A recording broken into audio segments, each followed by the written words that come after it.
How's it going today, guys? Trucks and Water here, and this video is gonna be, how do I put it? It's gonna be an interesting video I'm gonna make. I'm not sure how I'm gonna do it because of the fact that I've got to explain some stuff that a lot of you are probably not gonna like, and a lot of you are probably might get some feedback in the comments about. But it's kind of necessary because there's been a lot of stuff floating around. I want to clear everything up as is. So I'm going to start out with, I was technically exposed at Rod Run. Other than like everyone else coming to me and like loving the truck, there's a couple people that kind of try to expose me, I guess you could say. I'm not going to name names. I'm not going to call them out by name because I'm not about that life. But I want to clear some stuff out right now.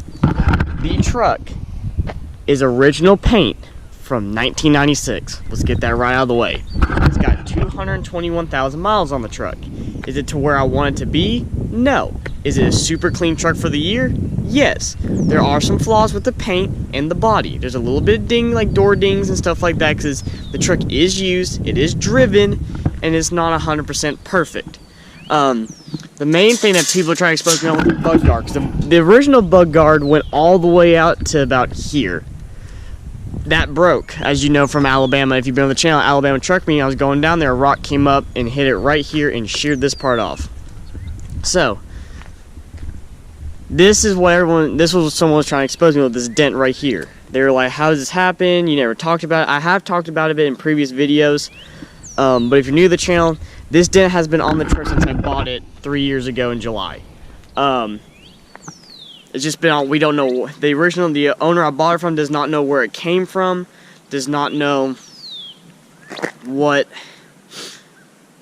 how it happened. It was just there on the truck. It's not that big of a deal. All I gotta do is pop, like they have to get inside right here and just pop it out, and they have to repaint this area right here. Other than that, there is scratches in it. I mean, it's a 21-year-old truck, guys. I don't like acknowledging the haters, but this irritates me because I've never said it was perfect. It's nowhere near perfect. If it was perfect, it wouldn't be driven. It's just sitting on a trailer the whole time. But that's what irritates me about this, is these people trying to expose me when in actuality I've never claimed it. Of course, the windshield's still cracked. I haven't replaced it yet. I don't know if I want to because it is an original windshield on the truck. I just don't know if I want to do that. This trim work right here's got 3 dents in it. I had it since new. Replacing that. The classic clear coat is peeling right here. So I gotta replace all the trim work, or I'm just gonna de-trim it, or de-badge it and de-trim it. And back here on the tailgate, which is an easier fix, all like the gloss is coming off the black right here, so I have to repaint that. But yeah, that's kind of what's going on with the truck. It just frustrates me that people try to expose other people, especially in the truck game. I mean, come on, guys, we're all in it for the same reasons.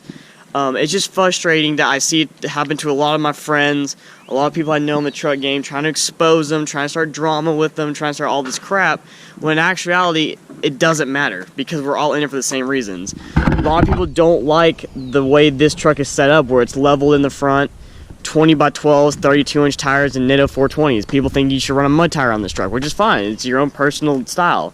But, I don't know.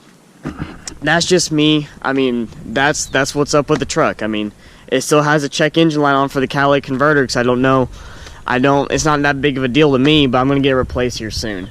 Another thing is, a lot of people have been asking me, when am I going to do my own truck meet?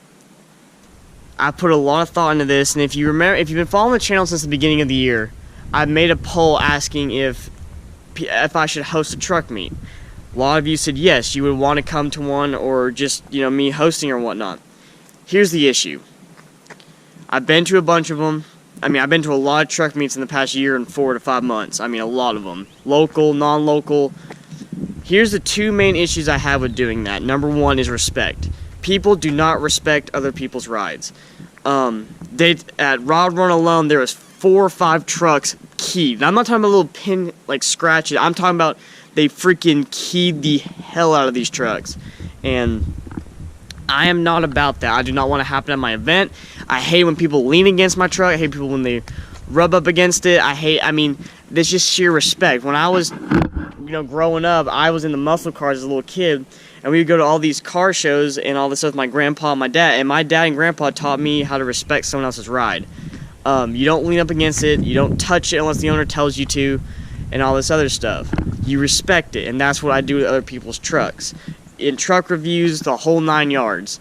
And a lot of people don't understand that. A lot of people think, oh, it's okay, it's just a truck. Well, you don't know the time, the money, the heart, the soul, the tears that went into building that truck the way it is. That's how I treat everyone's ride. And that's one of my main reasons why I don't want to create a truck event, is because of that reason right there, because not a lot of people respect other people's rides. Second of all is the stupidity. There is certain truck meets I've been to that they allow alcohol at, which is fine. I mean, you have to show your ID, you have to show you're 21, they have cops there and all that. And, they have certain events I've been to that, they allow burnouts and doing stupid stuff. I mean, it's at your own risk. You sign a waiver, but it's at your own risk. My problem is if I make a truck event, I can't afford to have security. I can't afford to have a beer vendor. I can't afford any of that. So I'm taking a risk in doing that, and people bring that stuff, and something happening, it's on my ass. I can't have that. It's sad that it has to be that way. It's sad people don't want to follow rules. Yeah, I want to have a good time too, guys. But there's a time and place for everything.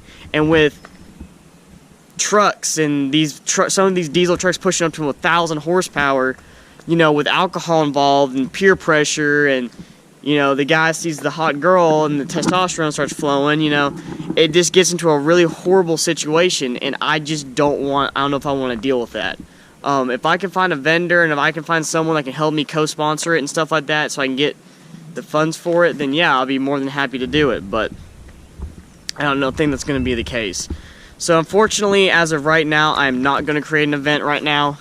If things change, of course, I'll update you all on it. So if you stuck around this part of the video, it's where the kind of the good news comes in. No one has claimed the prize from when I did for the $100 truck part giveaway. I did 2 drawings, no one's claimed the prize. So what I'm thinking of doing instead of doing that is if I get to 3,000 subs by June 1st, which is my birthday, I'll be down in Daytona. I turned 22. Yes, I turned 22. I know like I'm 12 years old, but I turned 22. If I get to 3,000 subs by the time I get down in Daytona, I will do another GoPro giveaway. That's right. I did one at 1,000, so I'm going to do one at 3,000. If I get to 3,000 subs by June 1st, midnight, June 1st, I will do another GoPro giveaway. So make sure you hit the subscribe button, guys. Watch the video, support the channel. The more support I get, the more I can do and the more I can travel and stuff like that. Other updates, depending on weather, I will be going to the steel meet in Alabama. It'll be a day trip though. I think me and some of the guys are gonna go down. I'm not staying there the night, so I'll leave probably about 9 or 10 o'clock to come back home because it's about a 3-hour drive for me. But I will be down at Steel Meet, Alabama. So, of course, depending on weather. So, other than that, guys, I just want to thank you all again. I didn't really mean to rant and rave, and there's a lot of good things happening on the channel, but this has been on my mind lately, and I want to tell you all. But I want to again thank you all so much for the recent support. You all been blowing up the channel, blowing up the Instagram with the questions, comments. I mean, it's just been unreal, the support, guys. And I want to thank you from the bottom of my heart so much. Raw Run really showed me what kind of a community I have, and it is absolutely freaking amazing, all of you. The support on the truck alone is unreal. I've never thought I'd get this much support on the truck, but stuff happens, I guess. But it is actually so freaking cool how much you support the channel and the truck and stuff like that. I mean, from where I started a year and 4 months ago till now, I could never ever guess or imagine all of you that support the channel and stuff. And a lot of you want to buy K1500s now because you've seen the channel, you've seen what these trucks are really capable of and what you can really make them out of. So thank you all so much for the support. If you liked the video, leave a like. If you're new to the channel, please subscribe. Please join the Trucks and Water community. We're constantly growing. Let's keep growing this family, guys. All of you, have a great day, and remember, never give up on your dreams.